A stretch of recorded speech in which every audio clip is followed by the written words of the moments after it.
Hello, I'm Heather Ricciuto, and I am so excited to be your host of the newest series on cyber exchange, Mind the Gap, where we'll focus on workable solutions to the cybersecurity talent shortage and skills gap. In our first episode today, I am joined by Ali Hirji. Ali has over 15 years of technology management and development experience in both public and private sectors in the United Arab Emirates, Tanzania, and Canada. Ali is an educator. He's manager of the AI Hub and the Center for Cybersecurity at Durham College. He is a public speaker, a volunteer, and a student himself. Welcome, Ali. Thank you so much, Heather. And like I said to you in the green room, it's quite awkward for me not to be the moderator, but a welcome reprieve from that job. And Heather, I know you were the brains behind the show. The title "Mind the Gap" is truly fascinating.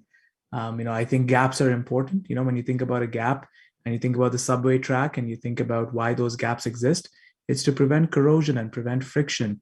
And gaps are important in some cases. And how do we grow from them? So I'm looking forward to this discussion over the next 30 minutes with you. Thanks, Ellie. I know that you are quite well recognized as an expert in both AI and cybersecurity, not just here in Canada, but abroad. And I'd really like to start by asking you how you created your voice in cybersecurity in particular. And has Cyber Exchange played a role in that? Great question. Well, growing up, my father always told me that you need to read for what's not written and listen for what's not being said. As I started to develop my own expertise in this field, I started to look for what were those gaps in the knowledge areas. I found by attending lots of conferences, I found what people were talking about. I looked at what content they were putting together, but more importantly, I looked for those gaps. Where can I come in? And I realized very quickly, for example, there were gaps, for example, in how do you commercialize AI? I stumbled upon the concept of XAI. I then very quickly realized opportunities by working closely, for example, with Farouk at the OnCheck program, or working with folks, for example, yourself, Maddie from CyberX. I started to understand gaps in the cybersecurity space. One of them, for example, how do you translate cybersecurity practices for frontline workers? I started to look at those gaps and I started to find my voice within those areas. Always look for something different, something new. And that's how I was able to find my voice. Cyber Exchange was extremely important in that process because Cyber Exchange gave me the opportunity, rather CyberX gave me the opportunity, March 2020, the last in-person conference I was at, to discuss a topic around online abuse, cyberbullying, and cybersecurity. And in all fairness, that was the first time I ever touched on that topic. That gap was identified. I grabbed the opportunity. And guess what? 3 months later, I found myself in discussions with people who were writing policy at the federal level. I found myself in conversations with folks like Carol Todd, the mother of Amanda Todd. And more importantly than that, I found myself giving workshops to individuals working with vulnerable people. So CyberX not only allowed me to see those gaps, gave me an opportunity to understand how I could address those gaps in a safe and positive fashion. Well, we are so glad that you have found your own voice and your passion in public speaking and so much more. And I'd like to touch now on education and how you went from technology management and development into education. What drove you down that path? I think the reason that I ended up in this path, there were three reasons for this. The first, undeniably, was the influence of my parents, both my mother and my father. And I think it's very important that we look back to understand how we got to where we're at right now. For me, both my parents grew up in Tanzania and then ended up immigrating to the United Arab Emirates. And because of the political climate at the time, some of you may know about the situation in Uganda with Idi Amin, they weren't able to pursue post-secondary education. They weren't able to go beyond a high school education. So the first thing that really got me interested and intrigued and motivated to get into the education space, specifically post-secondary, was the fact that my parents would instill in me the value of being able to learn at that age and specialize in certain areas. So it was always embedded within me. Of course, I always remember, don't let your education come in the way of your learning. So I was always continuously learning, but I saw the value in a system of education. Remember, I grew up in Dubai, in a South Asian community where the Guru Shiksha kind of model applied, where the teachers were sort of seen as holy and revered. This does not mean I ask my students to call me Your Holiness or Your Highness, but they can if they want to. But that said, it was this that got me to realize I need to do something in the education space because it's a matter of tribute to my parents. And I say this repeatedly every time I take to the stage. I break down internally because my parents are not here in Canada, they're in Dubai, but I always picture them there in the crowd. And I always picture some of my teachers in the crowd, some of them who have passed as well. And I always remember that, if they're watching me, they'll be very happy with the fact that I went down this path. So that's number one. Number two, the reason I find myself in both these spaces where I do hold certain consulting contracts as well, and I'm also very involved in the academic space, I find myself there because I always believe that if you can bridge the gap between theory and practice, you can bring out new innovators, you can bring out new ideas. You see, there are a lot of students who can invent different things, who can come up with different things, but to innovate with that, to take it to market, to bring those skills to market, this bridge is a very powerful bridge to be on, where you see talent in the classroom and you can connect them with different companies. For example, I was just doing some math this morning, and out of the 105 students that I taught at Durham College, for example, over the last 2 years, about 25 of them I've been able to place myself in different companies. For me, that's something that goes on my resume. But I think that for that came from the fact that I have industry background, but I can also see talent in academia and I can find ways for them to bridge that gap. The third reason, Heather, why I find myself where I am right now, I think it's primarily because of the fact that majority of what I learned, majority of what I did in my formative years in my undergrad as well as in my master's, I was always working at the same time. While I was an undergrad student, I worked, for example, as a cleaner. I worked at Tim Hortons, although I didn't make it for too long because I didn't know what a double-double was and I was new to the country. That is another separate story and discussion. But I was always working while I was in school. And I got to see both sides of the coin simultaneously. And thankfully, with the skills that I have, I'm still able to do that. And I hope to continue that for a very, very long time. Okay, boy, a lot of messages in there and so much to unpack. So I'm going to take one path right now. Sure. And ask you, let's continue focusing a little bit on education and students. What is it that motivates you to continue as an educator and to mentor students? To teach is to learn. And when you're teaching, you're constantly learning. That's, I said that at the start, right? The continuous learning process. That's important to me. You see, when you're constantly learning, you wake up a different person, you go to bed a different person. And that's very exciting for me. One of the practices that I like to do every night is I like to reflect on what is one thing that I learned today that I didn't know this morning. And that has really helped me propel even my speaking career. It's allowed me, for example, to teach courses in areas that I probably wouldn't have imagined myself teaching 2 or 3 years ago. Let me give you an example. When I started in cybersecurity, and I make absolutely no qualms about this, I truly began, I would say maybe in 2014, 2015, when I experienced my first DDoS attack. But then when I got to work with Farouk at Orion in the OnCheck program, of course, he's moved on, and I got to work with the folks like yourself, I didn't necessarily go to school to study these subjects. I learned it while I was on the job. But when I went to school, I realized, for example, when I was teaching a project management course and a question came up on, do we want to track this project online or offline? I suddenly found myself translating those skills and saying, you know what, there might be a reason for this to stay offline because of some compliance issues. I didn't learn that in a book. I learned that on the go. And that interdisciplinary nature of cybersecurity allowed me to move into many different directions. About last semester, I was teaching, not teaching, but I ran a couple of workshops on threat intelligence. And the reality is that while I understand threat intelligence speeds, I know what log aggregators are, I know how you collect this information, I brought a sociological eye to some of this data. For example, looking at the names of some of the attack groups.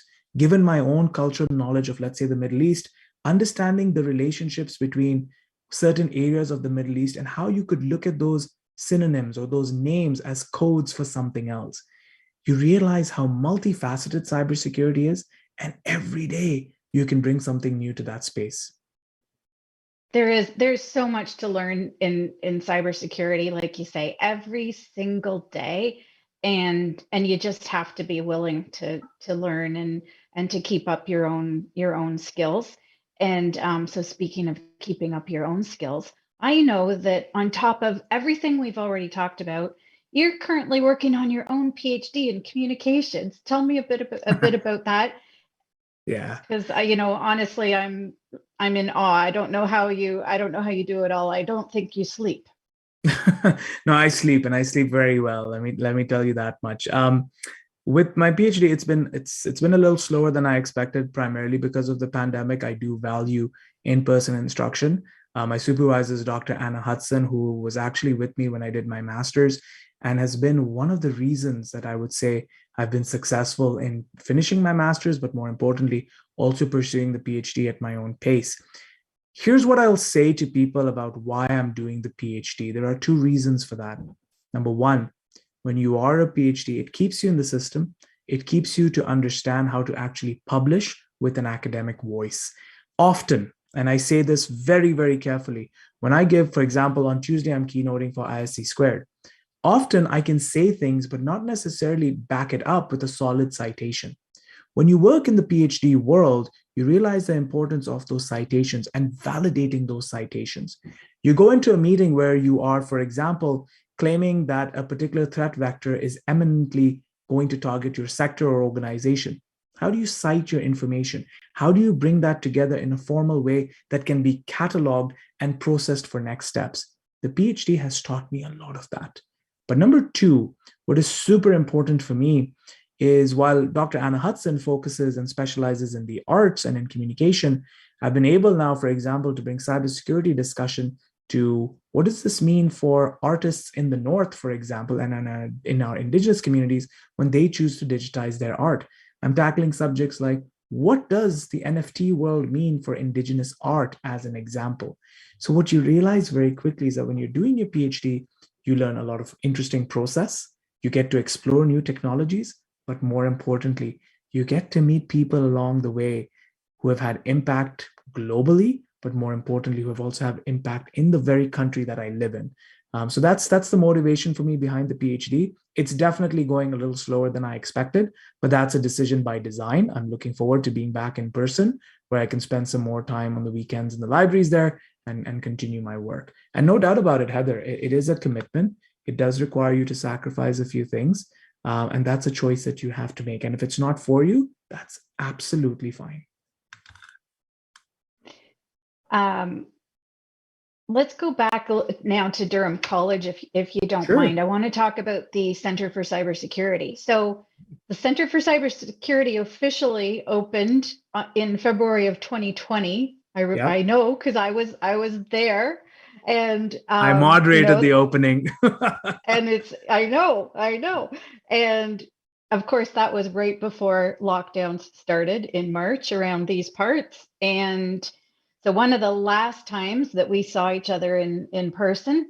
Yep. So tell me what's been going on over the past 2 years with the pandemic. Has that slowed things down, slowed your plans down, or are there still exciting things going on at the Center for Cybersecurity? Yeah, so the first thing that I'll say is that if you look from a milestones perspective, yes, since then we've secured funding from the Natural Sciences and Engineering Research Council. We continue to do applied research, currently working with about 10 different companies, 4 of them in Durham region, 6 of them across Ontario, who also have SOCs around the world. So it's quite interesting. But, those achievements on the side, I'll point to 2 things that have happened in the tenure of the Center for Cybersecurity Innovation, which I feel are very important. The first is that the center now has created sandboxes where companies can come in and test out new techniques. And I think, again, this is super important. It's one thing to talk about cybersecurity. It's another thing to actually show it, but show it in a way where a non-technical individual can understand what's happening. The ability, for example, to show a business owner how a DDoS attack actually takes place, or to show them, for example, what do I mean when I have DDoS protection in place? Or what do I mean by a botnet that could be scraping items from your website? Making knowledge around cyber more accessible. So the first thing that I would say is that we've achieved that goal in a hyper virtual environment. That's number one. Number two, which is extremely important to my heart, is the fact that we've touched multiple sectors of work, doing work in the healthcare side, doing work on the manufacturing side. In fact, this morning we kicked off a project in the digital arts and cybersecurity. We also have a project in network communications as well. And I'm not saying that our students have punched above their weight yet. It's growing, it's a process. But here's what's important to realize about a center. You realize your impact and you realize your space in the ecosystem and you collaborate. What I'm really proud of about this center is that we haven't worked in a way where we've tried to be everything to everyone. We know what our skill sets are and we work collaboratively in our community. And in a hyper competitive world, I think that's an important tenet to follow. And I'm very proud of the fact that we have that collaborative ethos at the center. So what are your areas of specialization, if you will, or said another way, how are you differentiating your Center for Cybersecurity at Durham College from others that are out there? I think from a support to the system and what we do in the Durham ecosystem and across Ontario, I know our friends at Ontario Tech have a center for around resiliency as well when it comes to cybersecurity and smart systems. Our key areas where we play, number one, is providing services and expertise to small to medium enterprise, especially those folks with that limited budget, but they need to get certain things done. That's important, especially when you can get students who can come in and do co-ops and can assist you on the front lines to some degree with guidance from faculty and myself. That's one area where we've definitely created our voice and we've identified the gap and we've responded to it. And number two, I'd say that where we are having a very interesting time is because of our knowledge or our history in AI, we've built quite a bit of muscle on the data side. You know, you've heard me say this before, data is the new oil. And the fact that we can work with data in many more ways than just one, we're able to work with different log stashing techniques, we're able to collect logs from multiple agents, we're able to do analysis. I see us having a lot of strength and muscle in the forecasting and prediction areas from a cybersecurity perspective. And I see us sharpening our strengths specifically in threat intelligence. So it's going to be quite interesting to see where we go. We are in the process of establishing our lab, hopefully, praying to all the gods that I know that, we open up hopefully by May. We get back in the lab, we set up some architectures and some equipment in there. It's going to be an interesting journey through data and navigating what we do for the business community here in Durham region. So I'm sure, you mentioned that you have a preference for in-person learning, and I know that you're not alone. I know a lot, I talk to a lot of students and many have missed the in-person learning. And I think it's had a particular impact on international students because at times they haven't known whether, do I stay home in my own country or do I make the move to to the new country where I'm about to go to school. So I know that here in Canada, we have a high percentage of international students at post-secondary institutions across the country, including Durham College. And I wonder if you have any insights yourself on what sort of support international students need. Does it differ? Do their needs differ from domestic students in any way? And if so, what can people like you and I do to support them? I've always believed that culture is more than just a design for living. It really is the oxygen within which we live. Recognizing people come from different cultures doesn't just mean that people have different eating habits or dressing styles. It means that they have different learning habits and learning techniques and work ethics. The first thing that all of us need to realize, especially in the world of cybersecurity, if we say, and I'm saying this very cautiously, if we are to believe that there is a talent deficit in cybersecurity, I'd argue that that talent deficit isn't because there's a shortage of coders or a shortage of pen testers. There's a shortage of pen testers who can communicate well, who can collaborate well. It's those essential skills, and I don't call them soft, essential skills that we need to focus on. So the first thing that I'll say is that let's focus in on the culture. International students, for example, when they come in to the workforce, when they do applied research with us, they understand reporting and reporting hierarchies differently. For example, I can tell you this, that you will notice when I walk into the room and I have fresh international students working on a project, they'll often stand up. They're very used to that kind of a cultural practice where the teacher or the supervisor walks in, they stand up, they greet you, good morning, Mr. So and so. And it's important, for example, not to, for lack of a better word, put them down for doing that and just say, hey, just call me by my first name and you don't need to stand up. I think there's an importance to realize that they're giving you a level of reverence and respect. And as educators, we are expected to be mentors to them. I'll say this categorically. If you want to work in a space where you've got international students as who are working with you on projects, etc., be prepared to be a mentor to them. Be prepared to be a listening ear when they just need simple advice like, I don't know how to talk to my landlord about I'm going home for 2 months. Do I still need to pay rent? Can I negotiate something? They see you as a mentor. Teach, for example, and I know I'm speaking from a South Asian background, but we need to recognize that. They see you as a confidant. When their parents, if they are at that age, let them leave the house, the parents tell them about respecting your teachers. Number two, it is extremely important that we recognize international students bring a different culture of thinking and problem solving.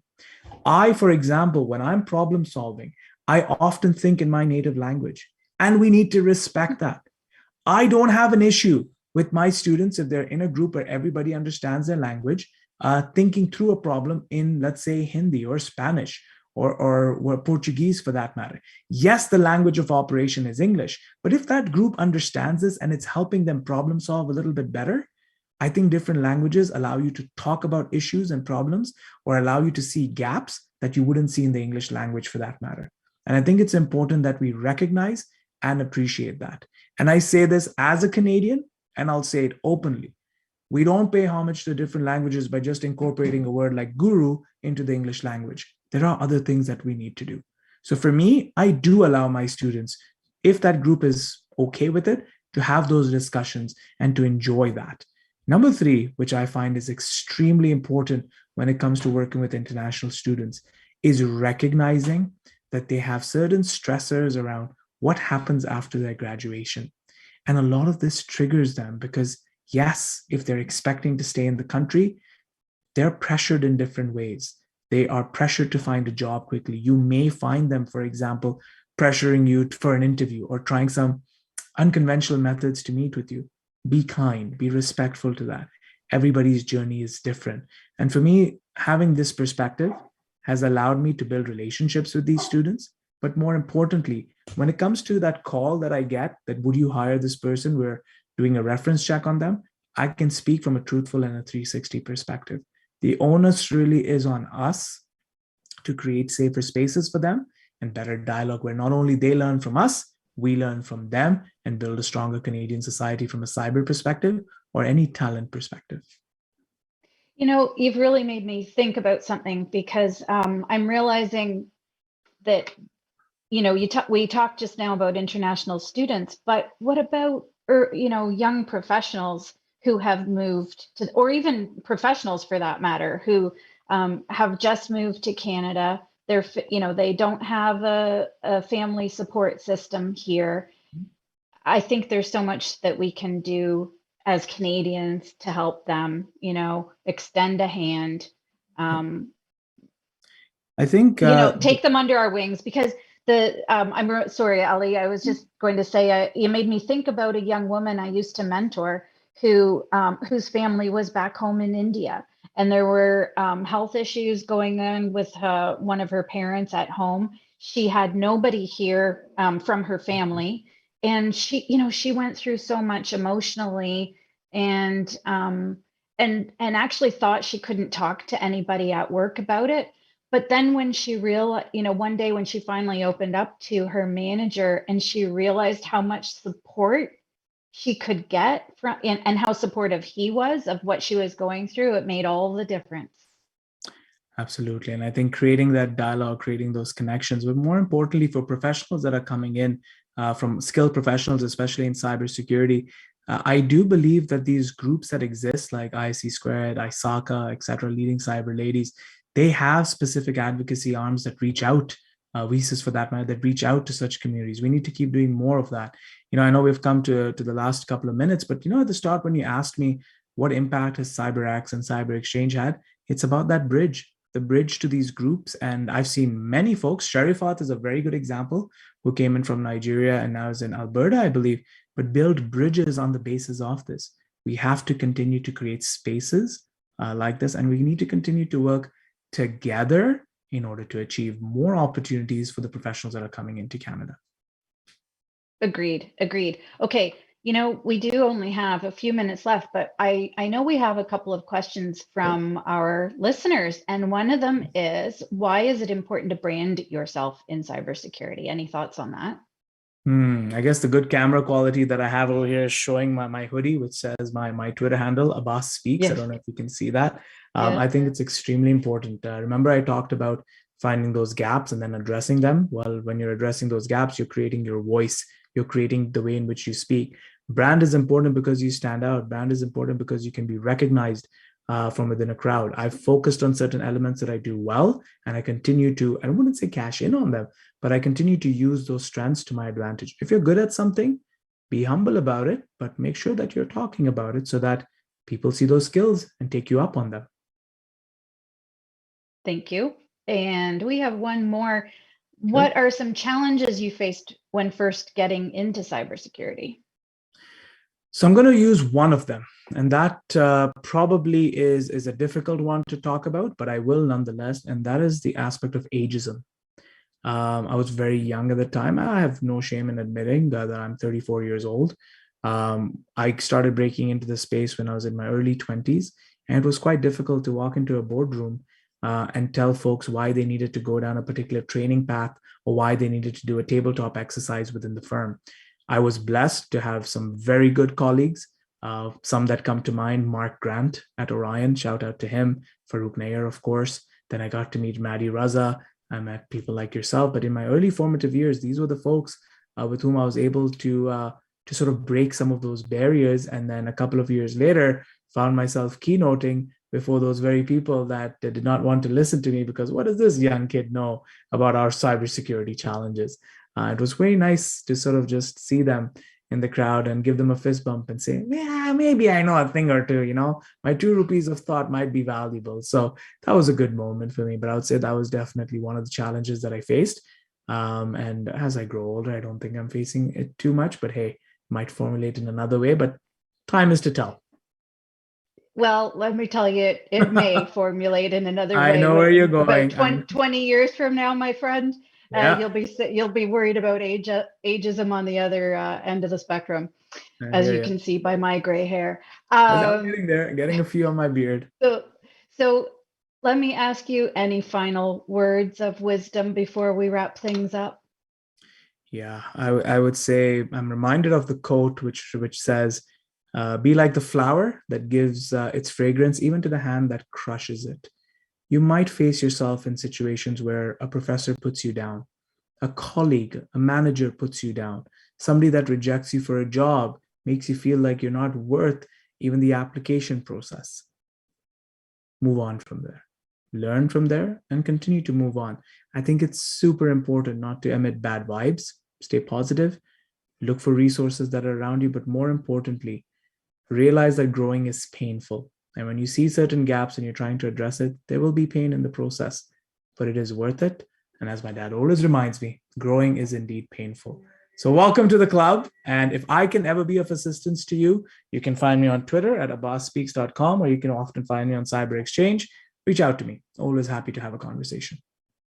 Thank you, Ali. I love the words of wisdom. My own mother used to say, when one door closes, another door opens. And so that has always stuck with me. And I think that's a big part of why I look at every challenge as an opportunity. Absolutely. So I wish to thank you, Ali, not just for being here today, but for everything you are doing to mind the gap between educating, mentoring, and upgrading your own skills. I don't know what more you could be doing, honestly. So thank you so much. I've enjoyed this conversation today, and I look forward to seeing you again soon. Hopefully in May, we will get a chance to see each other in person at Canadian Women in Cybersecurity. Absolutely, at the Oshawa Airport, where we'll take flight into new areas of security. Thank you so much, Heather. It Absolutely. was a pleasure. Thank you. Have a lovely evening. You too.